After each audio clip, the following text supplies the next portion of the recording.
Hey, Glenn. Good.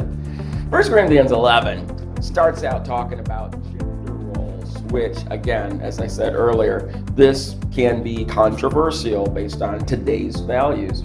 It's not saying that men are better than women. It's simply talking about differences in gender roles, that we have different things. This is very consistent. If you take 1 Corinthians 11 and 12 together, together it talks about there's one head over all of us. Jesus, God, is over the whole ball of wax. And yet, we have different gifts. We have different personalities. As a physician, as a psychiatrist specifically, one thing that amazes me is how amazingly different every single person is. I have treated over 100,000 patients in my career, easily over 100,000. I used to do consultation liaison, which means I would see 20, 25 people a day when I was working in hospitals. Okay, so I mean, I did that for about 10 years.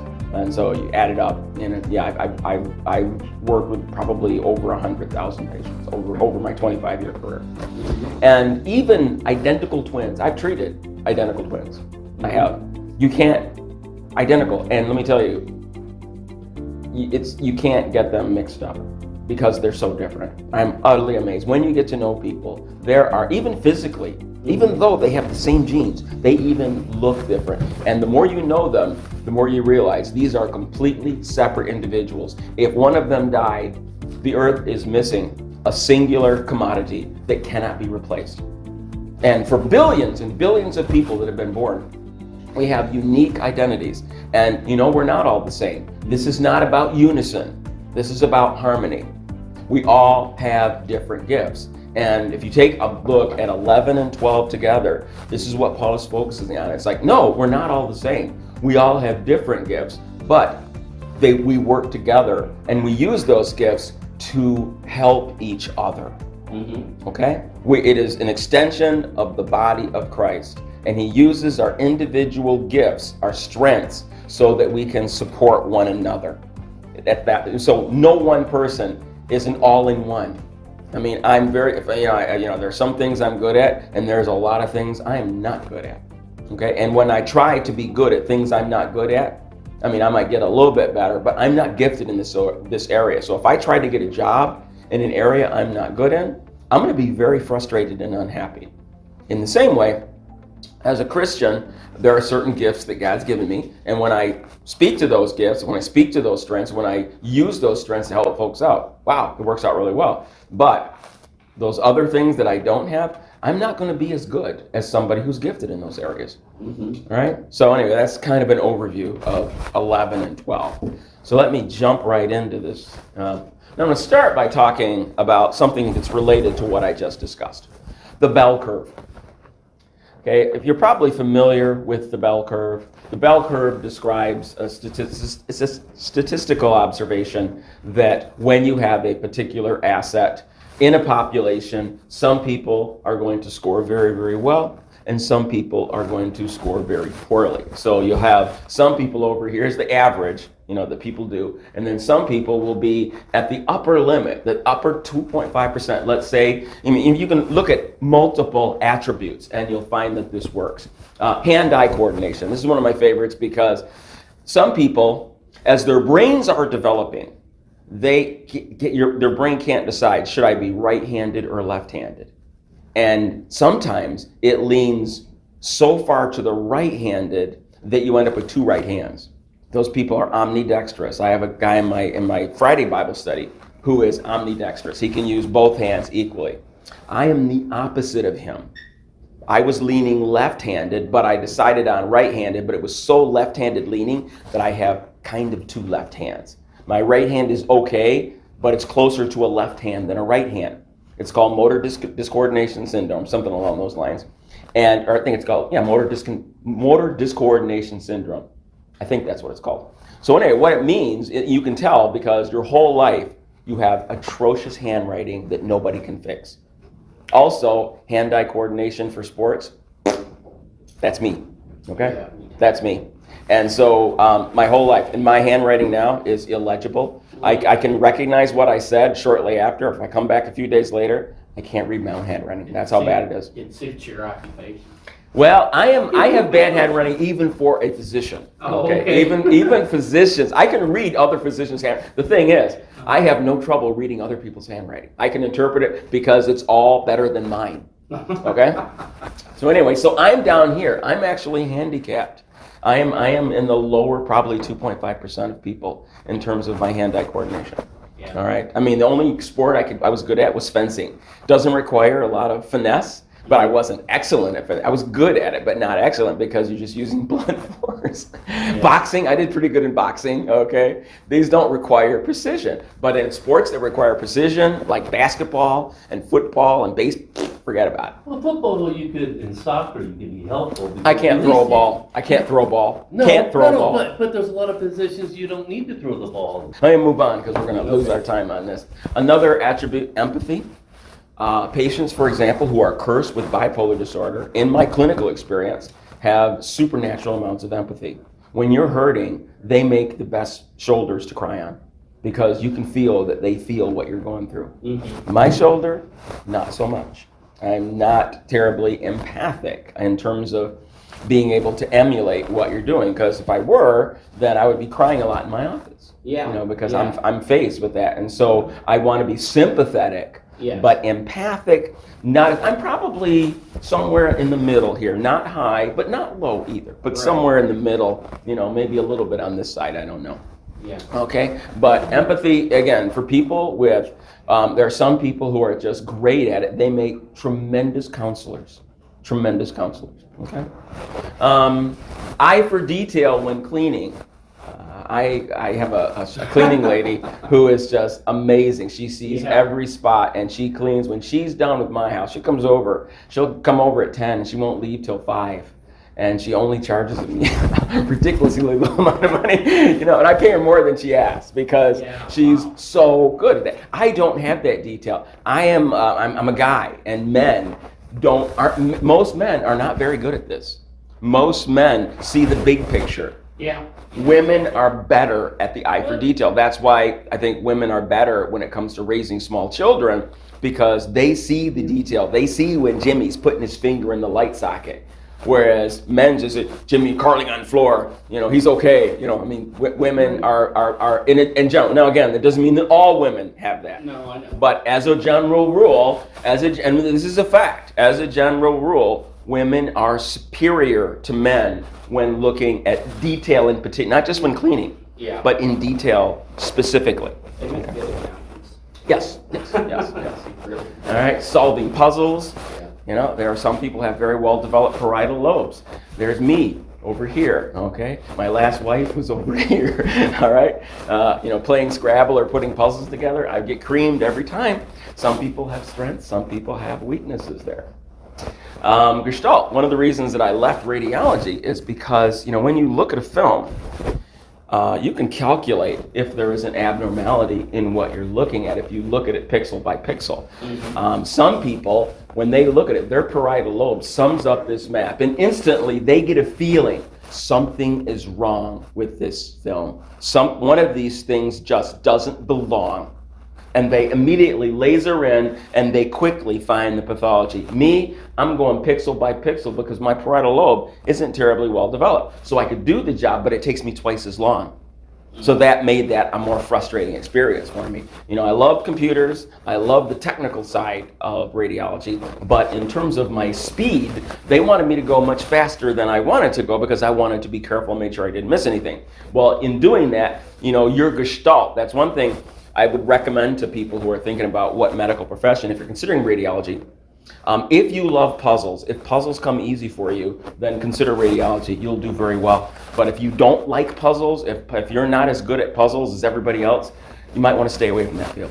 Depends what kind of puzzles you're talking about. Well, I'm talking about like space jigsaw puzzles, like that. Any kind of puzzle, jigsaw puzzle, 3D puzzle, because your parietal lobe is very important. What you need to see is the pattern. Mm-hmm. I mean, you need to be able to do pattern recognition very quickly. And that'd be tough, if you can see the pattern, you can see something's wrong, even if you consciously can't. That's exactly right. We're talking about your ability to unconsciously process when something is wrong. Okay? So if you select a career that requires you to be adept in an area of your weakness, you're not going to be happy. You're going to be frustrated and unfulfilled. So that's why, when choosing a career, you want to pick an area where your strengths will make you superior in that area. Okay? All right. So God gives us many of our strengths and weaknesses at birth. Okay? At birth, there are some things that you have that you're going to be good at and some things that you're not. That's just built in. From your temperament, from your physical nature, it's just built in right there. All right? So some things are obvious at birth. Now, when it comes to genders, look at the animals in our world on planet Earth. Gender is a fact. In many species, the male and female are very dimorphic. In other words, you have one body type for the male and a different body type for female. And every cell in your body reflects the gender differences. Take a look at peacocks. There's no mistaking a male and female peacock. They look very, very different. All right? Now, I will say, I raise emus, and you don't have that stark dimorphism in emus. Male and females look a lot alike. In fact, even when they're born, I can look underneath and say, is that a boy or a girl? I can't tell. They look the same. I have to send tissue samples into a lab for $15, and they'll tell me if it's a male or female by looking at the genetics, by looking at the chromosomes. You can't tell by looking. But when they grow up, you can easily tell the difference because the males have a voice that is deeper than mine, and the females sound like a bird. So those are big differences. So the dimorphism is internal, okay? Hyenas, male and female, look different. Ducks, monkeys, there are certain, especially these things, they look very different. Male and female are very easy to distinguish. All right, this is the biggest one. This is one, anybody know what kind of fish this is?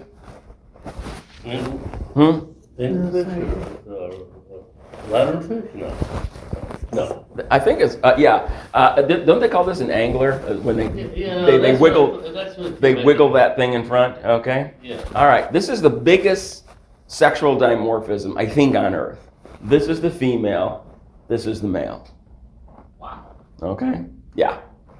In fact, you would never guess that this is the same species.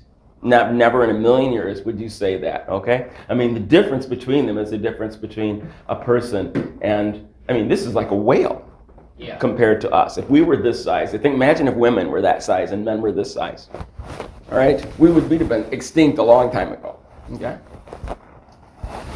All right, here's humans, obviously, and not all men look like this and not all women look like this, okay? But you get the idea that there are some specific dimorphisms going on here. Now, when I taught genetics, I got in trouble for my lecture on sexual dimorphism one year because one of the women complained as I explained how you get men and women starting from fertilization and moving on through embryonic development.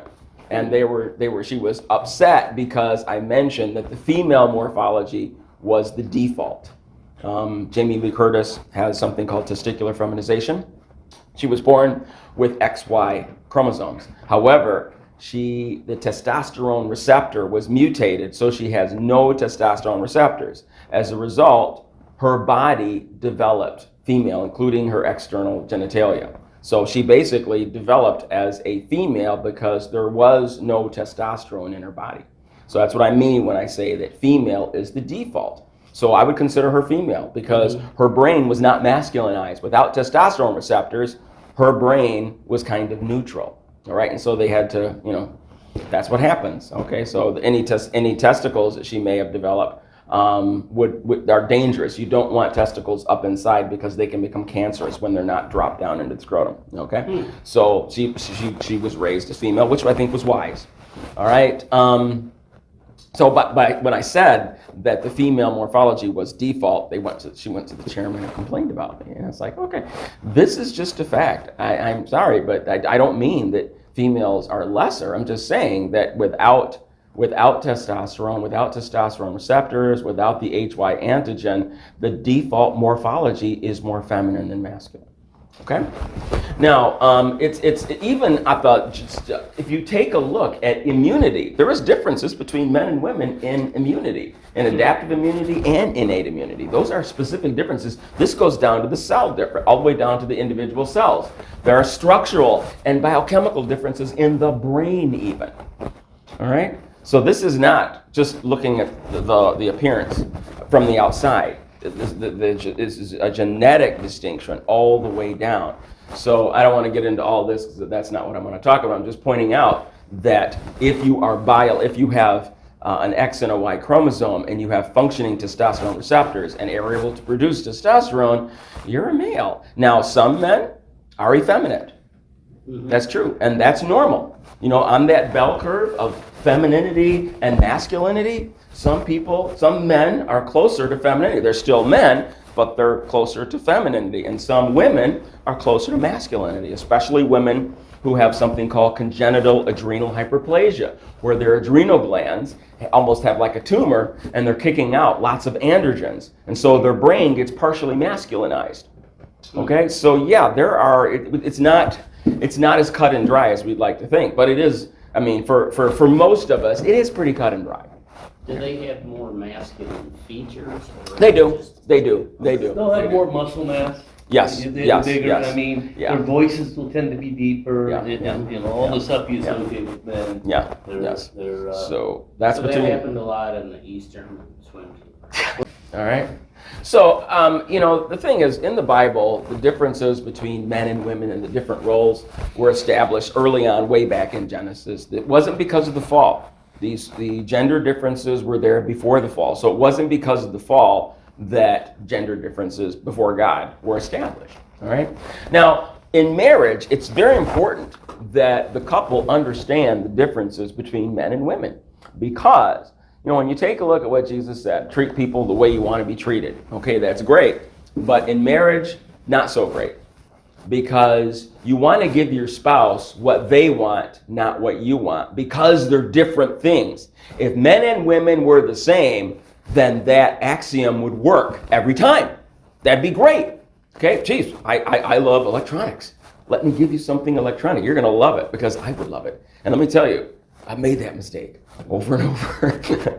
Okay. Guess what? Women aren't excited by a new vacuum cleaner. I mean, I'm looking at the shiny parts with the electric cord or something that requires gasoline, and I'm like, yeah. No, women don't like that stuff. Okay. Women like other things. Most women. Most Some women. There's exceptions. Well, when you'll find That's out. part of the bell curve. When you marry one, you'll find out. Yes, what they like. It depends. I'm sure there's some women Yeah. at the one end of the bell curve. Yeah, Not like that. there you go. You're absolutely right about that bell curve, but you need to know your spouse. Now, and in terms of expectations and needs in marriage, men and women want the same top 10 things. And I think I may have mentioned this before in other talks, but they're not the same order. Okay? Men have their top 5 and women have their top 5. Or start with women. Women want number 1, affection. Number 1. That's not even on the top 5 for the man. Number 2, conversation. Number 3, honesty and openness. Number 4, financial support. Number 5, family commitment. Those are the top 5 for women. For men, number 1, sexual fulfillment. Notice that it's not even on the top 5 here. Okay? Recreational companionship. This is a huge one there. I mean, most men really want a woman that enjoys the same recreational activities as they do. You see, when women get married, they keep all their friends. All right? They have lots of other connections besides their husbands. When men get married, we got our job and we got our wife. And you know what? The wife can take the role of all my friends. And you see that quite a bit. So when the divorce comes, man doesn't have anybody.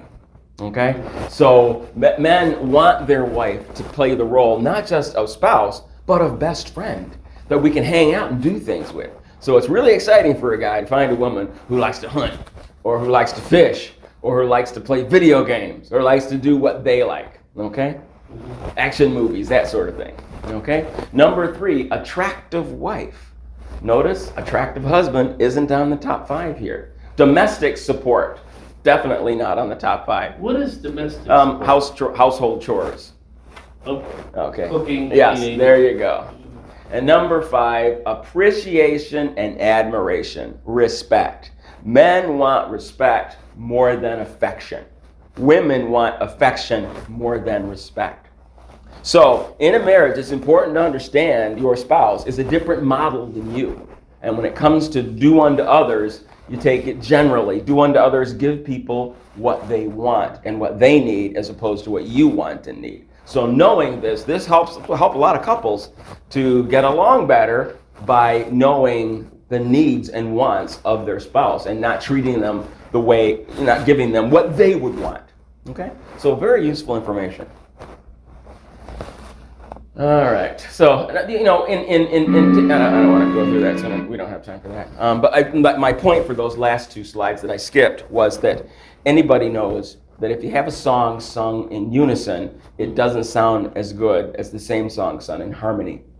And that's what we are to each other. We are harmony. That's why the body of Christ, the collective group of Christians, when we get together and pray together and worship together and things like that and interact with one another, there is harmony because we have different gifts coming together to help us as individuals. Okay? All right. So let me jump right into the chapter here. 1 Corinthians 11, 1 and 2, Paul says, "It pleases me that you continue to remember and honor me by keeping up the traditions of the faith I taught you. All actual authority stems from Christ." So I'm setting it up, saying, okay, you know what? I'm going to talk about some differences, but keep in mind that the one who set these differences up, we're serving one master, and so everything that you do is under the auspices of our God and King. Mm-hmm. And we says, "Become imitators of me, even as I am an imitator of Christ. Follow me as I follow Christ." There's that famous verse. All right. In a marriage relationship, there is authority from Christ to husband and from husband to wife. The authority of Christ is the authority of God. Any man who speaks with God or about God in a way that shows a lack of respect for the authority of Christ dishonors Christ. In the same way, a wife who speaks with God in a way that shows a lack of respect for the authority of her husband dishonors her husband. Worse, she dishonors herself, an ugly sight, like a woman with her head shaved. This is basically the origin of these customs we have of women wearing head coverings in worship, while men take their hats off. By these symbolic acts, men and women who far too often butt heads with each other submit their heads to the head, God. All right, now this is just, if you read what Paul actually said, this is Peterson, who gives you a paraphrase. And he's trying to say it in terms that Americans will understand. But in terms of what was actually said, this is butchered. This is not what he said. He's trying to take the basic idea and put it in terms that we will understand, but it's not exactly what Paul said. Paul references this custom that they had back then. Okay, when the pagans worshipped, when you went to the temple of Zeus, or the temple of Demeter, or Ares, or whatever, and you prayed to your god, men would cover their heads. And I presume to show that they are under the authority of Zeus or Ares. I don't know. But that was the thing. So Christians developed the habit of doing the opposite. Men did not cover their heads when going before God, showing that the one over them was God himself. So there was no intermediate. There was no little god there. And women, however, covered their heads. And how that came about, I just don't know. You're going to have to talk to somebody who knows more than me. All right, so let's move on. 1 Corinthians 11, verses 17 through 19. Regarding this next item, I'm not at all pleased. I'm getting the picture that when you meet together, it brings out your worst side instead of your best. First, I get this report on your divisiveness, competing with each other and criticizing each other. I'm reluctant to believe it, but there it is. Best that can be said for it is that the testing process will bring truth into the open and confirm it. All right, so the first sentence is very straightforward. All right, when we get together, we're supposed to be helping each other. When we get together, there's supposed to be unity, and we're against a world that is anti-God. We need God's power to help us overcome. We do, and we can overcome best when we work together. But if the relationships between believers is soured, they can't achieve anything. And Paul's like, what's the point of getting together if you're going to come together and compete with each other? Now, why would people be competitive? Well, when you have somebody who likes to argue about everything, who always finds fault, what they're doing is revealing their insecurity. They need there to be a contest so they can win. There needs to be a winner, and it needs to be them. Okay? That's a sign of insecurity. When you got a lot of insecure people together, you usually don't have good relationships. It's a downside of human nature and the ugly side of human nature. Okay? Now, look at the same passage. Moreover, when giving you this charge, I'm not praising you because you are not coming together in the local assembly for the better, but for the worse. For indeed, first of all, when you come together in the assembly, I am hearing that divisions have their regular place among you. And I partly believe it, for it is a necessity in the nature of the case also for factions to be among you, in order that also those who have been put to the test have met the specifications and have been approved might become identified as such among you. So what Weiss tells you is when you get together and there are factions and stuff like that, this, for one thing, there are three ways that the enemy, the adversary, tests us. One is he brings his minions against us, and people in our life that are controlled by the dark side hate us and come after us, and they don't know why. And that's a direct attack from Satan. Now, the most common thing that he uses is temptation. Okay? The most common tool that Satan uses is temptation. Temptation to follow your lower nature. And what he's saying is that when you come up against people that test you, when you come up against adversarial people, some people are going to mature and they are going to pass the test. They are not going to return evil for evil. They are not going to return petty for petty, and they will actually grow. And what he's saying is, when you come together like this, some of you are going to grow beyond it, and it's going to be obvious who you are. But also, the rest of you will be shown to be what you really are. Was it Jesus or Genie that you accepted into your heart? Okay? These kind of conflicts, ultimately, either everybody will be gone, or you're all going to come over, or what's probably going to happen is some of you will mature out of this, and there will be others who will not, and you're not going to make it. So that's kind of what the Weiss brings out, that this is actually what he's talking about, that this is part of the testing process. Whenever you face an adversarial situation, some of you are going to make it, and you're going to mature through this. The Holy Spirit's going to give you the ability to forgive and overlook an offense and not return evil for evil, and others, you're going to stay in your sin, and it's going to be revealed that you're not real. All right, starting in verse 20. And then I found out that you bring divisions to worship. You come together, and instead of eating the Lord's Supper, you bring in a lot of food from the outside and make pigs of yourselves. Some are left out and go home hungry. Others have to be carried out, too drunk to walk. I can't believe it. Don't you have your own homes to eat and drink in? Why would you stoop to desecrating God's church? Why would you actually shame God's poor? I never would have believed that you would stoop to this. And I'm not going to stand by and say nothing. So you took this Lord's Supper thing and turned it into a big old potluck.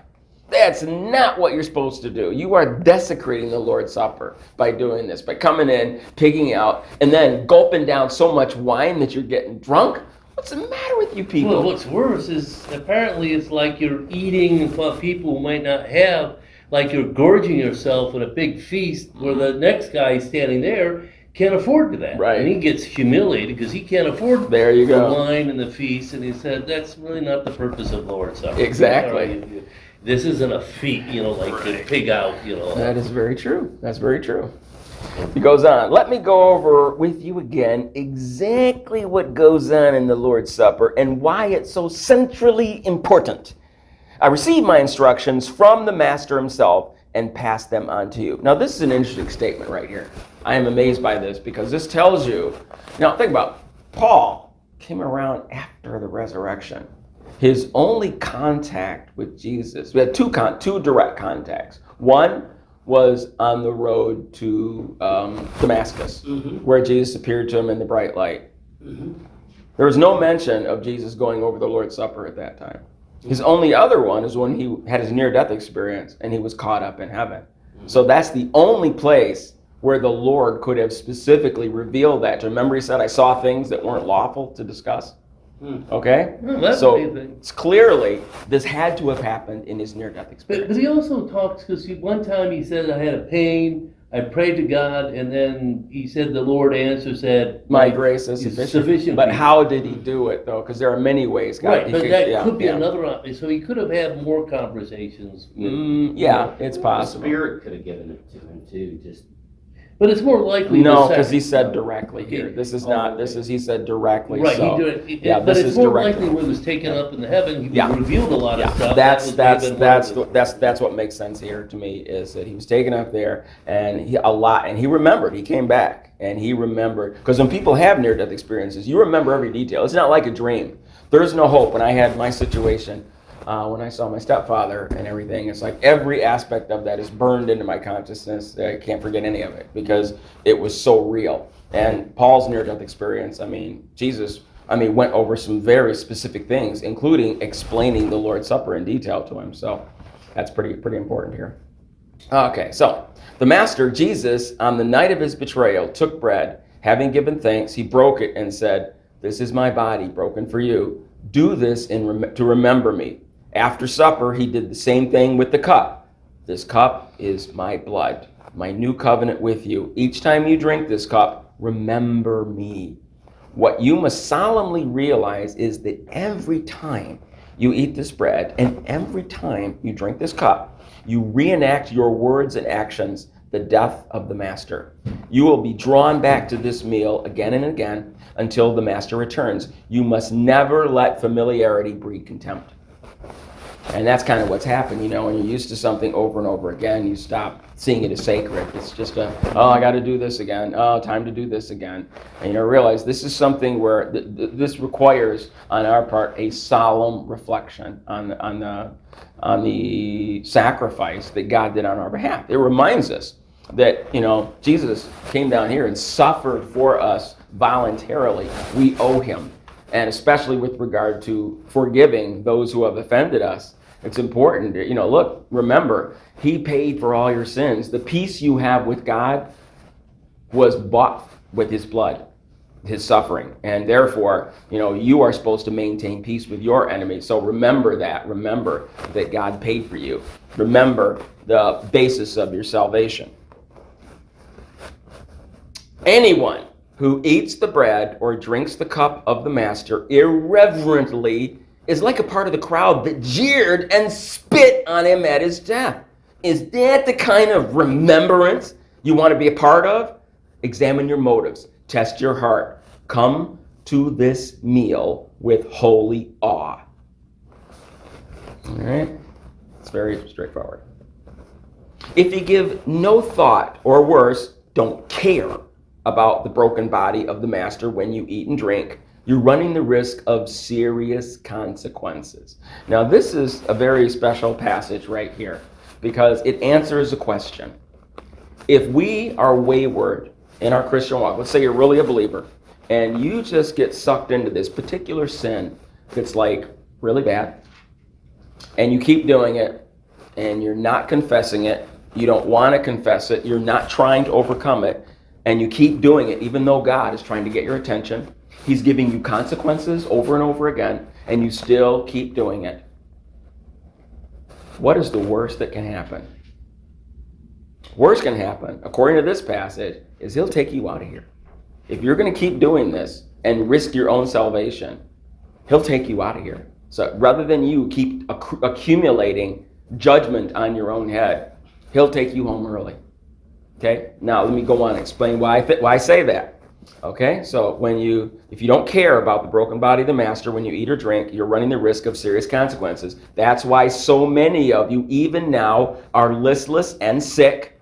So if you're running from God, if you're not following him like you're supposed to, if you're doing something bad and you're not confessing it, you can get physically sick. God will allow you to get physically sick. You're listless and sick, and others have gone to an early grave. Now, as you probably know, in the original, it actually says, and some of you have fallen asleep. And he's not talking about good sleep. Okay, he's specifically talking about early death. Okay? If we get this straight now, we won't have to be straightened out later on. Better to be confronted by the Master now than to face a fiery confrontation later. Some of you who don't care, it might be because you're not saved. It might be because when you accepted Christ, you accepted Genie and not Jesus. And you're not really interested in being a follower of Christ. You actually might not make it. So if that's your cavalier attitude towards the Lord's Supper, it might mean something really, really, really bad that you don't want. Okay.